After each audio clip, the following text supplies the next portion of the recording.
Hello everyone, very good morning and welcome back to our YouTube channel the exam cracker. आज की इस video में हम पर्यावरण अध्ययन के 30 महत्वपूर्ण प्रश्नोत्तर करेंगे जो कि हमारे सीटेड पेपर 1 के लिए बहुत ही ज़्यादा महत्वपूर्ण है। शुरू करते हैं हमारी आज की इस वीडियो को बिना टाइम वेस्ट किए। क्वेश्चन नंबर 121 में पूछा गया आपसे कि बालकों के बारे में सर्वाधिक उपयुक्त कथन है। फर्स्ट ऑप्शन है आपका कि बालकों के व्यवहार नियंत्रण के लिए अत्यंत कठोर नियम बनाना चाहिए तथा इनके पालन के लिए उन्हें बाध्य करना चाहिए। थर्ड है बालकों के प्रति बिल्कुल उदासीन रहना चाहिए। थर्ड है बालकों के ऊपर बहुत अधिक दबाव नहीं डालना चाहिए परंतु उन्हें बिल्कुल स्वच्छंद भी नहीं रखना चाहिए। एंड फोर्थ ऑप्शन है आपका कि बालकों का व्यवहार परिवर्तनशील होता है अतः उनके व्यवहार नियंत्रण के विषय में कुछ भी नहीं कहा जा सकता है। तो इन चारों कथनों को देखते हुए आपको ये बताना है कि बालकों के विषय में सर्वाधिक उपयुक्त यानी कि सबसे ज़्यादा सही कथन कौन सा है। 121 का करेक्ट आंसर होगा आपका ऑप्शन 3। बालकों के ऊपर बहुत अधिक दबाव नहीं डालना चाहिए परंतु उन्हें बिल्कुल स्वच्छंद भी नहीं रखना चाहिए। अगला क्वेश्चन देखेंगे हम, क्वेश्चन नंबर 122। खतरनाक कूड़ा करकट का सबसे गंभीर पर्यावरणीय प्रभाव क्या हो सकता है। फर्स्ट ऑप्शन है वायु प्रदूषण, सेकेंड है भूजल का दूषित होना, थर्ड है कचरे के लिए अधिक भूमि का उपयोग होना एंड फोर्थ ऑप्शन है प्राकृतिक आवास हैबिटेट का विनाश। 122 का करेक्ट आंसर होगा हमारा ऑप्शन 2 भूजल का दूषित होना। क्वेश्चन नंबर 123 है आपका, कौन सा वाक्य प्रयोगात्मक कार्य के महत्व से संबंधित नहीं है। फर्स्ट ऑप्शन है छात्रों में सृजनात्मक दृष्टिकोण पैदा होता है, सेकंड है समस्याओं को हल करने की क्षमता विकसित होती है, थर्ड है प्रयोगात्मक कार्य द्वारा व्याख्यान तथा पुस्तकीय ज्ञान का सत्यापन संभव है एंड फोर्थ ऑप्शन है प्रयोगात्मक कार्य केवल आनंद के लिए किया जाता है। तो इन चारों ऑप्शंस में से जो प्रयोगात्मक कार्य के महत्व से संबंधित नहीं है, जो उसकी विशेषता को नहीं बताता है, वो कौन सा है। 123 का करेक्ट आंसर होगा हमारा ऑप्शन 3 प्रयोगात्मक कार्य द्वारा व्याख्यान तथा पुस्तकीय ज्ञान का सत्यापन संभव है। अगला क्वेश्चन है आपका क्वेश्चन नंबर 124। पर्यावरण शिक्षा व्याख्या करती है। फर्स्ट ऑप्शन है मानव व समाज के बीच सहसंबंधों की, सेकेंड है मानव व प्रकृति के बीच सहसंबंधों की, थर्ड है धर्म व जाति के बीच सहसंबंधों की एंड फोर्थ ऑप्शन है मानव व विज्ञान के बीच सहसंबंधों की। तो पर्यावरण शिक्षा जिसकी व्याख्या करती है वो कौन सा है। 124 का करेक्ट आंसर होगा हमारा ऑप्शन 2 मनुष्य व प्रकृति के बीच सहसंबंधों की।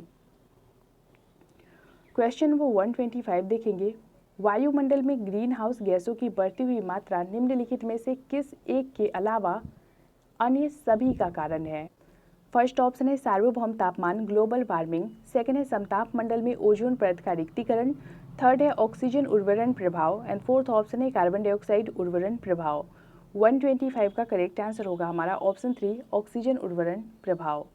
क्वेश्चन नंबर 126 है, सतत एवं व्यापक मूल्यांकन की निम्नलिखित में से किस विधि में शिक्षक विद्यार्थी के विभिन्न तथ्यों जैसे भाषा के प्रयोग, संवेगात्मकता, खेल के दौरान व्यवहार इत्यादि को लिखता है एवं इस तरह एकत्र सूचनाओं के आधार पर मूल्यांकन करता है। फर्स्ट ऑप्शन है जांच सूची, सेकंड प्रश्नावली, थर्ड निरीक्षण एंड फोर्थ ऑप्शन है साक्षात्कार।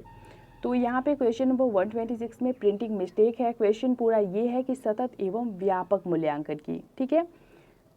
तो 126 का जो करेक्ट आंसर होगा हमारा वो हो जाएगा ऑप्शन 1 जांच सूची। अगला क्वेश्चन देखेंगे हम, क्वेश्चन नंबर 127। सतत एवं व्यापक मूल्यांकन के बारे में निम्नलिखित में से कौन सा कथन असत्य है। फर्स्ट ऑप्शन है सतत और व्यापक मूल्यांकन के सतत पहलू के अंतर्गत मूल्यांकन के सतत और आवधिक पहलू का ध्यान रखा जाता है। सेकंड ऑप्शन है व्यापक संगठक में विद्यार्थियों के विकास के शैक्षिक और इसके अलावा सह शैक्षिक पहलुओं का निर्धारण शामिल है। थर्ड है इसमें छात्रों की उपलब्धि का मूल्यांकन अंकों के रूप में होता है एंड फोर्थ ऑप्शन है इनमें मूल्यांकन की बहुविध तकनीकों का उपयोग अनौपचारिक रूप से किया जाता है। 127 का करेक्ट आंसर होगा हमारा ऑप्शन 3 इसमें छात्रों की उपलब्धियों का मूल्यांकन अंकों के रूप में होता है। Question number 128। निम्नलिखित में से कौन सा प्राथमिक विद्यालय में पर्यावरण अध्ययन पढ़ाने का उद्देश्य निरूपित है। फर्स्ट ऑप्शन है विद्यालयों में बच्चे के अनुभवों को बाहरी दुनिया से जोड़ना, सेकेंड है बच्चों को तकनीकी शब्दावली और परिभाषाओं से परिचित कराना, थर्ड है पर्यावरण अध्ययन से संबंधित तकनीकी शब्दों का आकलन एंड फोर्थ ऑप्शन है अपने ज्ञान का विस्तार करने के लिए बच्चों को सूचना देना कि उन्हें कौन सी पुस्तकें पढ़नी चाहिए। तो इन चारों कथनों में से वो कथन कौन सा है जो प्राथमिक विद्यालय में पर्यावरण अध्ययन पढ़ाने के उद्देश्य को निरूपित करता है? 128 का करेक्ट आंसर होगा हमारा ऑप्शन 1, विद्यालयों में बच्चों के अनुभवों को बाहरी दुनिया से जोड़ना। अगला है क्वेश्चन नंबर 129, फ्लाई ऐश एक प्रदूषक दहन उत्पाद है जो डैश को जलाने से प्राप्त होता है। फर्स्ट ऑप्शन है कोल, सेकंड चारकोल, थर्ड डीजल या फिर मिट्टी का तेल एंड फोर्थ ऑप्शन है सीएनजी। 129 का करेक्ट आंसर होगा हमारा ऑप्शन 1, कोल यानी कि पत्थर के कोयले। अगला क्वेश्चन है आपका क्वेश्चन नंबर 130, दूध से प्राप्त प्रोटीन बहुत सारी इकाइयों से मिलकर बनी होती है। ये इकाइयाँ कहलाती है। फर्स्ट ऑप्शन है वसीय अम्ल, सेकंड है एमिनो अम्ल, थर्ड है उच्च गलनांक वाले अम्ल एंड फोर्थ ऑप्शन है अकार्बनिक अम्ल। 130 का करेक्ट आंसर होगा आपका ऑप्शन 2, एमिनो अम्ल। क्वेश्चन नंबर 131 देखेंगे, सीखने की प्रक्रिया का निम्नलिखित में से कौन सा उद्देश्य नहीं है? फर्स्ट ऑप्शन है ज्ञान प्राप्त करना, सेकंड है अच्छी नौकरी प्राप्त करना, थर्ड है जीवनोपयोगी कौशलों का विकास करना एंड फोर्थ ऑप्शन है क्षमताओं तथा कौशलों का विकास करना। तो सीखने की प्रक्रिया का इन चारों ऑप्शंस में से जो उद्देश्य नहीं है उसे चूज करिए। 131 का करेक्ट आंसर होगा हमारा ऑप्शन 2, अच्छी नौकरी प्राप्त करना। आगे हम देखेंगे क्वेश्चन नंबर 132, परितंत्र में होती है। फर्स्ट ऑप्शन है ऊर्जा हानि व खनिजों का लाभ, सेकंड है ऊर्जा लाभ एवं खनिजों की हानि, थर्ड है ऊर्जा व खनिज दोनों की हानि एंड फोर्थ ऑप्शन है ऊर्जा व खनिज दोनों का लाभ। 132 का करेक्ट आंसर होगा हमारा ऑप्शन 3, ऊर्जा व खनिज दोनों की हानि। अगला क्वेश्चन है आपका क्वेश्चन नंबर 133, मान लीजिए आप विद्यालय शिक्षा बोर्ड के अध्यक्ष हैं। आप अपने अधिकार क्षेत्र के अंतर्गत आने वाले विद्यालयों की शिक्षा की संपूर्ण गुणवत्ता को सुधारने के लिए क्या योजना बनाएंगे? इस प्रकार का प्रश्न डैश का एक उदाहरण है। फर्स्ट ऑप्शन है निम्न स्तरीय अभिसारी, सेकंड है निम्न स्तरीय अपसारी, थर्ड है उच्च स्तरीय अभिसारी एंड फोर्थ ऑप्शन है उच्च स्तरीय अपसारी। 133 का करेक्ट आंसर होगा हमारा ऑप्शन 4, उच्च स्तरीय अपसारी। क्वेश्चन नंबर 134 है आपका, रेशम किससे बनता है? फर्स्ट ऑप्शन है लार्वा की लार ग्रंथियों से, सेकंड है वयस्क की क्यूटिकल से, थर्ड है वयस्क की लार ग्रंथियों से एंड फोर्थ ऑप्शन है कीट के पैर से।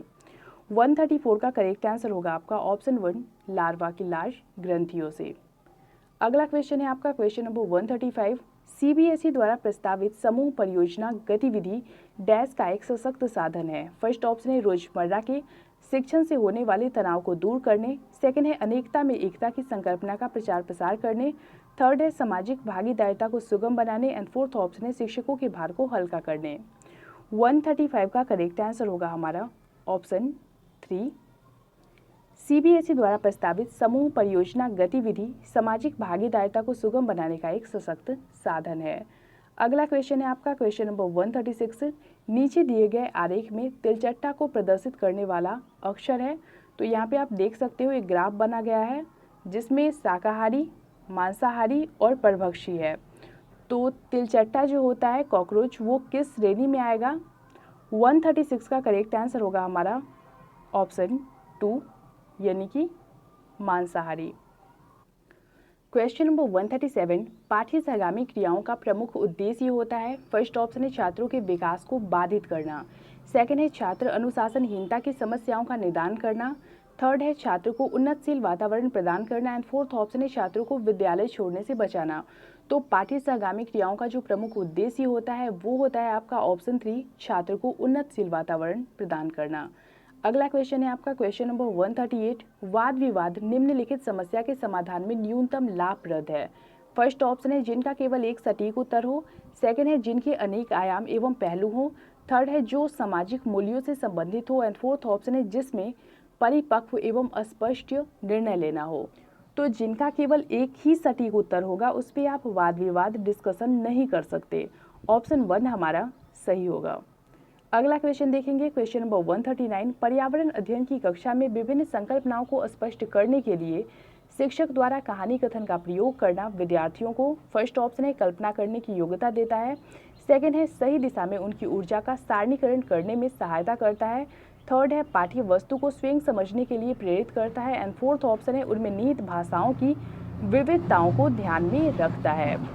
तो पर्यावरण अध्ययन की कक्षा में विभिन्न संकल्पनाओं को स्पष्ट करने के लिए शिक्षक जो कहानी कथन पद्धति का यूज करते हैं वो शिक्षार्थियों को कल्पना करने की योग्यता को बढ़ावा देता है। ऑप्शन 1 हमारा सही होगा।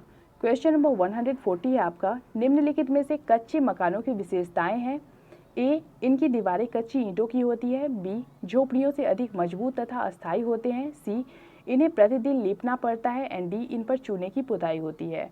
फर्स्ट ऑप्शन है आपका ए, बी एंड सी, सेकेंड है बी, सी, डी, थर्ड है ए, सी, डी एंड फोर्थ ऑप्शन है ए, बी, डी। 140 का करेक्ट आंसर हो जाएगा option 4 A, B and D.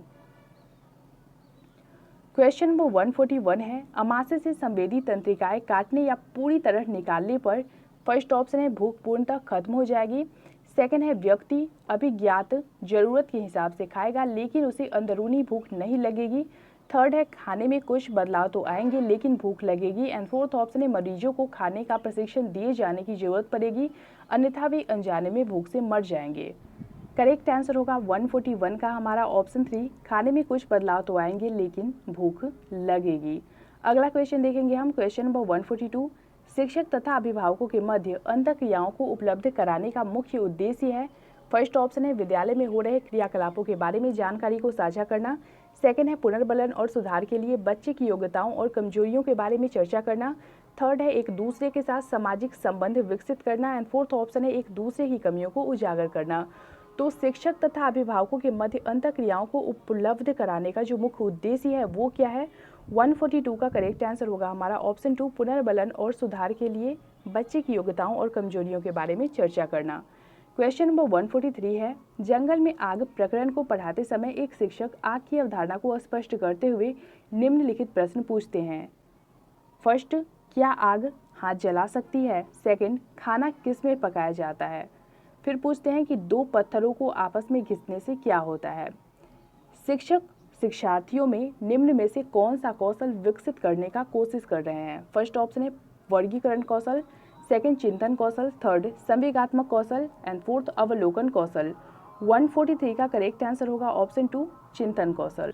Question number 144, गुरुत्व केंद्र की अवधारणा को स्पष्ट करते हुए शिक्षक कक्षा कक्ष में बहुत से उदाहरण देते हैं। इनमें से कुछ निम्नलिखित है। फर्स्ट, वृत्ताकार पटल का गुरुत्व केंद्र वृत्त का केंद्र होता है। सेकंड, समान छड़ का गुरुत्व केंद्र छड़ का मध्य बिंदु होता है। थर्ड, वर्गाकार पटल का गुरुत्व केंद्र उसके विकर्णों का कटान बिंदु होता है। निम्नलिखित में से सही उदाहरण है। फर्स्ट ऑप्शन है 1 and 2, second 2 and third 1 and 3 and fourth option है ये सभी। 144 का करेक्ट आंसर होगा हमारा ऑप्शन 4, ये सभी। अगला क्वेश्चन देखेंगे हम, क्वेश्चन नंबर 145, आपका एक मित्र हाथों को साफ करने के संदर्भ में आपको निम्न तरीके बताता है, इनमें से कौन असत्य है। फर्स्ट, खाना खाने के पहले और बाद में हाथ अवश्य धोएं। सेकंड है हाथ धोने के लिए केवल हैंड वॉश का प्रयोग करें। थर्ड है हाथों को धोने के बाद सूखे कपड़े से जरूर पोंछ लें। एंड फोर्थ है हाथों को धोने के बाद उन पर तेल अवश्य लगाएं। फर्स्ट ऑप्शन है 1 and 2, second 2 and third 2 and fourth option है 3 एंड 4। 145 का करेक्ट आंसर होगा हमारा ऑप्शन 3, 2 एंड 4। क्वेश्चन नंबर 146 है, वायु में भार होता है। शिक्षार्थियों को समझाने के लिए उपरोक्त गतिविधियां हैं। 1, खाली उल्टा बीकर पानी की सतह के ऊपर रखें और उसे नीचे धकेलें। सेकंड है स्ट्रॉ के माध्यम से जूस को खींचना। थर्ड, गुब्बारे में हवा भरना। एंड फोर्थ, 2 भरे हुए गुब्बारे एक छड़ से बांधे तथा साम्यावस्था में ले आएं, तब किसी एक गुब्बारे को फोड़ दे। फर्स्ट ऑप्शन है 1 and 2, second 1 and 4, third 2 and 4 and fourth option है 1 एंड थर्ड। 146 का करेक्ट आंसर होगा हमारा ऑप्शन 2, 1 एंड 4। अगला क्वेश्चन है आपसे, क्वेश्चन नंबर 147, भोजन व्यवहार पर सांस्कृतिक मूल्यों के प्रभाव के बारे में निम्न में से क्या सही है। फर्स्ट ऑप्शन है वे स्वाभाविक स्वाद विमुखता के प्रमुख कारण है। सेकंड है वे विभिन्न आहारों के उत्प्रेरक महत्व को अत्यधिक प्रभावित करते हैं। थर्ड है वे विभिन्न आहारों के प्रति एक व्यक्ति के स्वाद का निर्धारण करते हैं।